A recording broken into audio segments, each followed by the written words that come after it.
Diabetic వ్యాధిగ్రస్తులకు శుభవార్త. ఇక నుండి అన్నం తినండి, మధుమేహం నుండి ఉపశమనం పొందండి. డాక్టర్ ఐస్ వారి షుగర్ ఫ్రీ బియ్యం. తీయించేసేయి. ఇది ఎన్టీఆర్ ఘాట్ దగ్గర జూనియర్ ఎన్టీఆర్ ఫ్లెక్సీలపై నందమూరి బాలకృష్ణ ఆగ్రహం. అర్జెంటుగా తీయించేసేయమని చెప్పడంతో ఆ ఆజ్ఞలు అందుకున్న వెంటనే నందమూరి బాలకృష్ణ అనునాయులు సన్నిహితులు ఇమ్మీడియట్గా ఎన్టీఆర్ ఘాట్ వద్ద నుంచి జూనియర్ ఎన్టీఆర్ ఫ్లెక్సీలను తీసేశారు. సోషల్ మీడియాలో వైరల్ అవుతున్నటువంటి ఈ వీడియో పైన ఇప్పటికే junior NTR fans versus TDP నడుస్తున్నటువంటి ఈ నేపథ్యంలో అసలు బాలకృష్ణకు అంత ఆగ్రహం రావడానికి గల కారణం ఏంటి? తన తాత ఫోటో పక్కన తన ఫోటో ఉండకూడనంత నేరం జూనియర్ ఎన్టీఆర్ చేశారా అనేటువంటి దానిపై డీటెయిల్గా చర్చిద్దాం ప్రముఖ political analyst C N Nagarjuna Reddy గారితో. సార్ నమస్కారం. సార్ నమస్తే సాబు. హిల్ డెవలప్మెంట్ స్కామ్లో చంద్రబాబు గారు అరెస్ట్ అయిన దగ్గర నుంచి సార్ జూనియర్ ఎన్టీఆర్ స్పందించలేదు, జూనియర్ ఎన్టీఆర్ ఒక ట్వీట్ చేయలేదు అని చెప్పి పాపం ఆయన్ని టీడీపీ అభిమానులు, చంద్రబాబు గారి అభిమానులు, హార్డ్ కోర్ కార్యకర్తలు మొత్తం విపరీతంగా ట్రోల్ చేస్తున్నారు. కొన్ని ట్వీట్స్లో కొన్ని దాంట్లో అయితే అసభ్యకరమైనటువంటి జుగుప్సాకరమైనటువంటి మాటలతోటి జూనియర్ ఎన్టీఆర్ని ట్రోల్ చేస్తున్నారు. సార్ అసలు ఈరోజు అయితే ఎన్టీఆర్ ఘాట్ దగ్గర బాలకృష్ణ గారు జూనియర్ ఎన్టీఆర్ ఫ్లెక్సీలను చూసి ఏ విధంగా ఆగ్రహం చెందాడో మీరు కూడా వీడియో చూశారు, ఇదంతా చూశారు. ఏం జరుగుతుంది సార్? అసలు అంత నేరం ఏం చేశాడు అసలు నందమూరి తారక రామారావు జూనియర్? అసలు ఏమీ చేయలేదు. జూనియర్ ఎన్టీఆర్ అనేటువంటి వ్యక్తి ఎలాంటి వాడు అనడానికి నీకు ఒక చిన్న క్లాసికల్ ఎగ్జాంపుల్ చెప్తాను please sir. Last time Telangana bypoll జరిగినప్పుడు అమిత్ షా గారు వచ్చారు. అవును సార్ కదా. జూనియర్ ఎన్టీఆర్ తోటి మాట్లాడినప్పుడు కూడాను బయటకు వచ్చినా రాకపోయినా కానీ మీరు బీజేపీలోకి వస్తే బాగుంటుందండి అని బహుశా మోస్ట్ ప్రాబబ్లీ అమిత్ షా గారు అడుగుంటారు. అడిగారు కూడా సార్, మీరు చెప్పట్లేదు అంతే. అది ఎక్కడన్నా కాన్ఫిడెన్షియల్గా కనుక చెప్పుంటే ఓకే, అమిత్ షా గారు అయితే చెప్పరనుకో, కనీసం జూనియర్ ఎన్టీఆర్ అయినా బీజేపీలోకి నన్ను ఆహ్వానించారని కనుక చెప్తే నమ్మచ్చు. మిగిలిన వాళ్ళు ఎవరు చెప్పినా నమ్మడానికి లేదు. ఓకే, అలాంటి సిచ్యువేషన్ జరిగినప్పుడే అతను సైలెంట్గా ఉండిపోయాడుగా. అవును సార్. చేరుతున్నానని చెప్పలేదు, చేరను అని చెప్పలేదు, అసలు ఆ వ్యాఖ్యల్ని ఖండించను లేదు కదా. అంటే అతని ఉద్దేశం ఏంటి అంటే ఈ పాలిటిక్స్ అనేటువంటిది ఇలాగే జరుగుతూనే ఉంటాయి, మనకి వీటితో అనవసరం. గతంలో జరిగిన అనుభవంలో నాకు దెబ్బ కూడా తగిలింది, తీసి నన్ను పక్కన పెట్టారు, అవసరానికి వాడుకున్నారు, అవసరం తీరిపోయిన తర్వాత చెత్తపట్ల వేశారు. పాలిటిక్స్ అంటే ఇలాగే ఉంటాయి కావాలి, అందులో చంద్రబాబు గారితో పాలిటిక్స్ అంటే ఇలాగే ఉంటాయి కావాలి. Let me not think about politics for the next 15-20 years అని అనుకొని ఉంటాడు అతను. ఇదే సంగతి నేను 2019లో కూడా చెప్పాను. ఓకే, ఒకసారి వీడియో తీస్తూ ఉంటే తెలుస్తుంది. చాలా ఇంటెలిజెంట్ అయ్యబ్బా. అక్కినేని నాగార్జున, ప్రభాసు, వెంకటేష్, జూనియర్ ఎన్టీఆర్ వీళ్ళెవ్వరు కూడాను పాలిటిక్స్లోకి రారు. ఓకే, కానీ వెనక నుంచి ఎవరికో ఒకళ్ళకి మనకి సపోర్ట్ చేస్తారు. సపోర్ట్ చేసినట్టు మనకి ఎక్కడ హింట్ కూడా ఉండదు. యాక్చువల్గా ఎన్టీఆర్ గారు పాలిటిక్స్లోకి రావడానికి కారణం ఏంటంటే ఆయన కాదు కారణం, ఫస్ట్ నాగేశ్వర గారి దగ్గరికి వెళ్ళారు. ఓకే, నాకు ఆ వాక్చాతుర్యం అది ఇది సంగతి లేదు, నా ఆరోగ్యం కూడా పర్మిట్ చేస్తుంది ఏం లేదు, మనకంటే పెద్ద ఆయన ఉన్నాడు కదా, ఇల్లు ఆయన పట్టుకోండి, ఆయన కనుక కాస్త మొదటి ఎక్కించారంటే వచ్చేస్తాడన్నారు. నాగేశ్వర గారు చెప్పింది అది. ఓకే, అందుకని ఆయన పాలిటిక్స్లోకి వచ్చాడు. సరే, చంద్రబాబు నాయుడు గారు ఆయన వెన్నుపోటు పొడిచాడు, సంగతి సమాచారం. అనవసరంగా లక్ష్మీ పార్వతిని పెద్ద దెయ్యం కింద, భూతం కింద, బూచి కింద చూపించారు. ఇంకేమీ కారణం దొరక. ప్రధాన పాత్ర పోషించింది ఎవరు అనేసి అంటే రామోజీరావు. అంటే నీ మాట వినకపోతే ప్రభుత్వాన్ని మార్చేయగలను అనేటువంటి ధీమా అనమాట ఆయనకి. కానీ ఇప్పుడు చేయమన్నాడు, చూద్దాం ఎంత మాత్రం చేస్తాడు. ఇంపాసిబుల్. బెన్ సర్కిల్లో ఈనాడునే వదులుకోవాల్సి వచ్చింది కదా సార్. అదొక్కటేనా? రేపు సుప్రీంకోర్టు వాళ్ళు అన్నారు కదా, ఎవరికి ఇచ్చావు, ఎవరి దగ్గర తీసుకున్నావు, ఎంతకి ఇచ్చావు, ఎంత వడ్డీకి ఇచ్చావు, ఎవరి దగ్గరికి మళ్ళీ నువ్వు రిటర్న్ చేసావు, మొత్తం లెక్క డొక్క అంతా తీసుకురా అన్నారుగా. జుట్టు పీక్కుంటున్నాడు ఇప్పుడు రామోజీరావు. ఆ కేసు ఏమవుతుందో తెలుసా నీకు? చివరికి సమాన సందర్భం వచ్చింది కాబట్టి చెప్తున్నా సార్ ప్లీజ్. రేపు ఆయన చనిపోయిన దాకా ఇలాగే జరుగుతుంటుంది.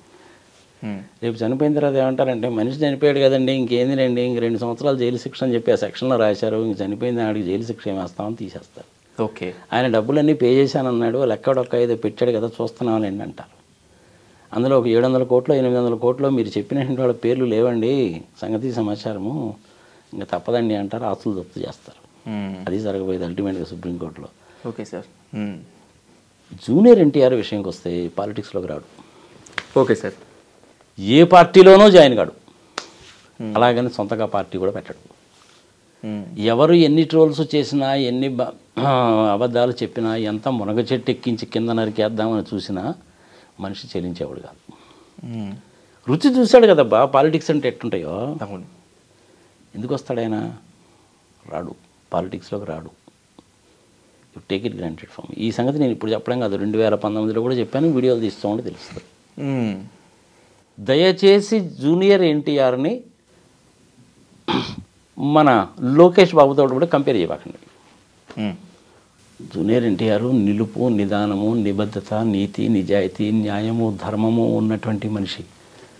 సినిమా ఇండస్ట్రీలో 10,000 డబ్బులు సంపాదించుకుంటాడో, ఒకటో రెండో విలేజెస్ని దత్తత తీసుకొని ఏమైనా చేస్తాడేమో కానీ, వాలంటరీ డొనేషన్ ఇస్తాడేమో కానీ, అన్ని పార్టీలకి ఫండ్స్ ఇచ్చినా ఇస్తాడు, ఇంక్లూడింగ్ బీజేపీ కేజ్రీవాల్ పార్టీకి కూడా 10 లక్షలు ఇచ్చినా ఇస్తాడు.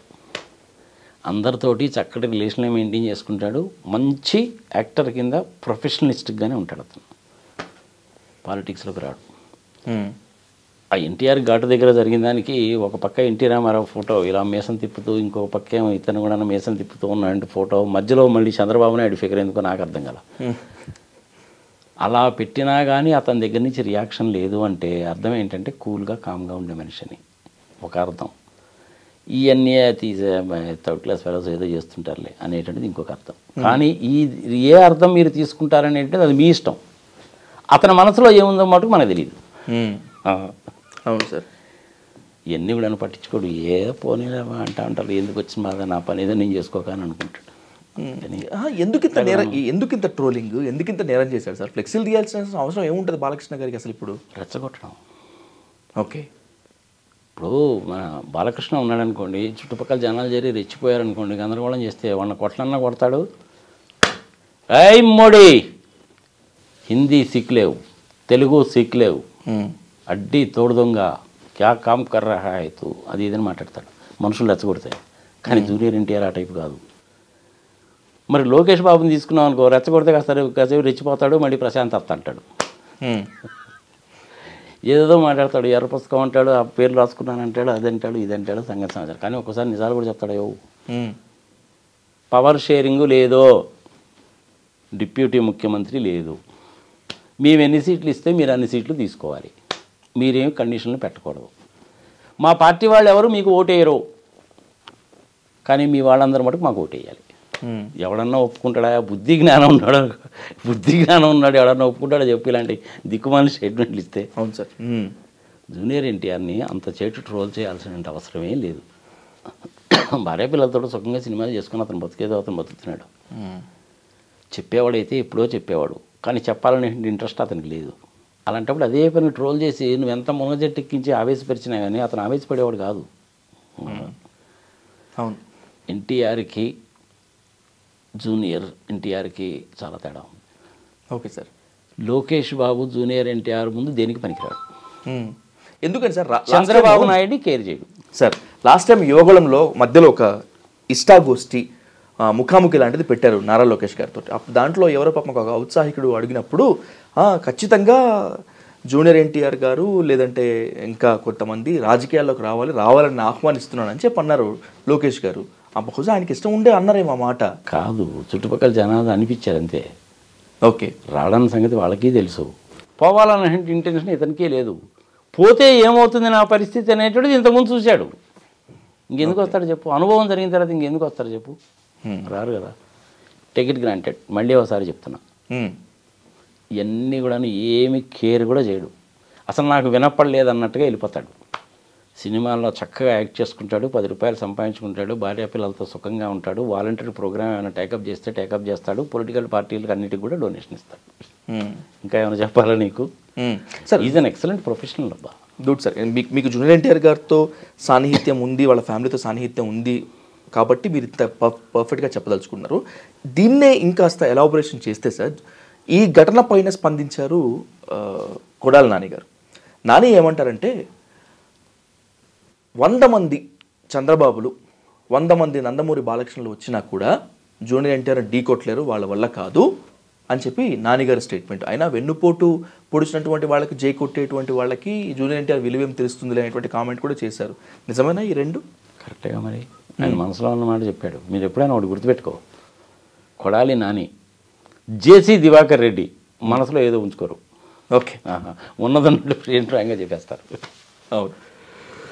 అందుకని జూనియర్ ఎన్టీఆర్ ఎంతమంది ఎన్ని రకాలుగా ట్రోల్స్ చేసినా తిట్టినా నిజంగానే ఎదురుగా వచ్చి ఎవడన్నా చెంపదెబ్బ కొట్టినా కానీ ఏదో పిచ్చిపున్నాడు లేదా వచ్చాడు పోవడం అని పోతాడే కానీ చెల్లించే మనిషి కాదు. మరి మరో 3 నెలల్లో జరగబోయేటువంటి ఎన్నికల్లో నందమూరి కళ్యాణ్ రామ్, నందమూరి తారక రామారావు జూనియర్ వీళ్ళిద్దరి సపోర్టు, వీళ్ళిద్దరి స్టేట్మెంటు, అసలు వీళ్ళిద్దరి వే ఆఫ్ థింకింగ్ ఏంటనేటువంటిది కూడా డిసైడింగ్ ఫ్యాక్టర్గా ఉంటుంది కదా, చెప్తారంటారా కనీసం? మరి ఆయన చెప్తాడేమో కానీ కళ్యాణ్ రాము జూనియర్ ఎన్టీఆర్ చెప్పడు. కూల్గా కామ్గా వచ్చి అవసరమైతే ఒక అరగంట సేపు నిలబడి ఓటేసి వెళ్ళిపోతాడే కానీ ఇది సమయం సందర్భం కాదులే బాబా చివరి మూమెంట్లోకి వచ్చేసింది కదా అని చెప్పి ఏదో ఒక నవ్వు వెళ్ళిపోతాడే కానీ చెప్పడం. సినిమాల్లోనే మాత్రమే ఉంటాడు, పాలిటిక్స్లోకి రాడు. గతంలో జరిగిన అనుభవాల మూలకంగా అతనికి పాలిటిక్స్ అంటే ఏందనేది బాగా అర్థమైపోయింది. ఒక్క దెబ్బతోటి పాలిటిక్స్ ఏందో బాగా అర్థమైపోయింది. చిరంజీవి గారికి కూడా అంతే, ఒక్క దెబ్బతోటి పాలిటిక్స్ అంటే ఎలా ఉంటాయన్న సంగతి అర్థమైపోయింది. సినిమాలు అలాగే ఉంటారు. సార్, బాలకృష్ణ గారి గురించి ఎవరు చెప్పినా కూడా, ఆన్ స్టేజ్ చెప్పినా, ఇంకా ఇంటర్వ్యూస్లో చెప్పినా, మిగతా ఎంత చెప్పినా కూడా చాలా అమాయకుడు అండి ఆయన, బోళా శంకరుడు ఆయన, ఏది పడితే అది మాట్లాడేస్తుంటారు కానీ మనసులో ఏది పెట్టుకోవడం, చాలా ప్రేమగల వ్యక్తి, చిన్నపిల్ల మనస్తత్వం అంటారు. ఈరోజు జూనియర్ ఎన్టీఆర్ ఫ్లెక్సీలు తీసేయాలని చెప్పినటువంటి ఆగ్రహాన్ని కూడా బోళా శంకరుడు, అమాయకుడు, ఏం పెట్టుకోడు అని భావించాలా? లేదని కావాలనే అన్నాడు అన్నమాట. ఏదో ఒకటి అనాలి కాబట్టి అన్నాడు. చంద్రబాబు నాయుడిని ఒప్పించడానికి కోసం అన్న మాటే కానీ ఇంకోటి కాదు. చుట్టుపక్కల మనుషుల నుండి అదే పనిగా ఎగేశారనుకో, బాలకృష్ణ ఏం మాట్లాడతాడు ఆయనకి తెలియదు. ఆయన ఆ టైపు. కానీ అలా కాకుండా నువ్వు కూల్గా కామ్గా ఉన్నప్పుడు ఎక్కడైనా డిన్నర్స్లో కానీ వాటిలో కానీ కనపడవాడు మాట్లాడండి, చాలా బాగా మాట్లాడతాడు, చాలా జోలిగా ఉంటాడు. అక్కడ ఈ సినిమా వేషాలు, పాలిటిక్స్ ఏమి ఉండవు. చాలా బాగా మాట్లాడతాడు, చాలా చక్కగా మాట్లాడతాడు. అందులో మన క్యాన్సర్ యూనిట్ని మెయింటైన్ చేయడం మనకు రియల్లీ పర్ఫెక్ట్. బసవతారకం చాలా బాగా మెయింటైన్ చేస్తాడు. హెల్పింగ్ నేచర్ కూడా ఉందమ్మా అతనికి. కానీ ఏంటంటే హెల్ప్ చేశానని చెప్పి ట్వీట్ పెట్టి అది పెట్టి ఇది పెట్టి సెల్ఫ్ డబ్బా కొట్టుకునేవాడు కాదు. చంద్రబాబు నాయుడు అంటే హైటెక్ సిటీ నేనే కట్టానంటాడు, 22 కిలోమీటర్లకు బుల్లెట్ ట్రైన్ చేస్తానంటాడు, 2018లో ఒలింపిక్ గేమ్స్ పెడతాను, ఆ ఒలింపిక్ గేమ్స్లో గెలిచిన వాళ్ళకి ఏమో నోబెల్ ప్రైజ్ ఇస్తానంటాడు. ఒలింపిక్ గేమ్స్లో గెలిచిన వాళ్ళకి నోబెల్ ప్రైజ్ ఎవరికైనా ఇస్తాడా? బుర్ర బుద్ధి అని ఉన్నాడు ఎవడని మాట్లాడతాడా? ఇంకా విచిత్రం ఏంటో తెలిసిన సార్, ఆయన ఏప్రిల్ 20, 1950లో పుట్టాడు.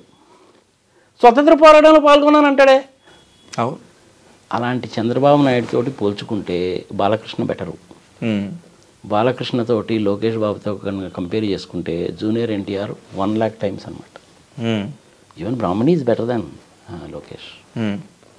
నిష్పక్షపాతంగా మాట్లాడుకుందాం మనం. నేను కూడా చంద్రబాబు నాయుడుతో కలిసి హైటెక్ సిటీ ప్రాజెక్ట్ అప్పుడు వర్క్ చేసిన వాడిని.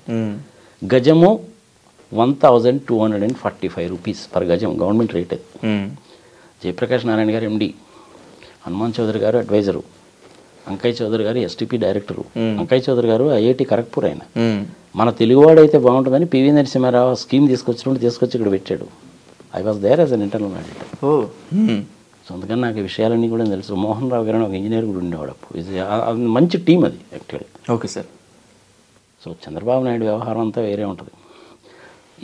ఈ బాలకృష్ణ ఏంటంటే పిచ్చి మాలకం కాబట్టి చంద్రబాబు నాయుడు బొట్లో పడ్డాడు. తెలివిగలడు అయితే ఇప్పుడు పడ్డు. అందుకని చంద్రబాబు నాయుడు గారే స్వయంగా వచ్చి భుజం మీద చేసి జూనియర్ ఎన్టీఆర్ని అడిగినా కానీ ఒక చిన్న నవ్వు వెళ్ళిపోతాడే కానీ చెప్పడం. అలాగని చెప్పి బీజేపీలో జాయిన్ అవుతాడంటే జాయిన్ కాడు. వైసీపీ వాళ్ళు ఎంపీ టికెట్ ఆఫర్ చేసినా కానీ జూనియర్ ఎన్టీఆర్ రాడబ్బా. You take it granted. ఇంకో 15 సంవత్సరాల దాకా రాడు ఆ పిల్లలు. ఎందుకు అనవసరంగా మీ అందరూ ఆ పిల్లడి మీద పడి ఏడిచేస్తారు కదా? నాకు అర్థం కాదు. శుభ్రంగా పిల్లలతో హాయిగా పడుతున్నాడు, సినిమాలు చేసుకున్నాడు, 10 రూపాయలు డబ్బులు సంపాదించుకుంటున్నాడు. ఎందుకు ఆ పిల్లడి మీద పడి ఏడుస్తాడు? వదిలేయండి, మీకు దండం పెడతాడు జూనియర్ ఎన్టీఆర్ని వదిలేయండి. ఆ పిల్లడు బతికేదా, ఆ పిల్లని బతకలేండి. ఇంకెంతకంటే నేను చెప్పలేనబ్బా. Right sir, thank you so much sir. Right sir.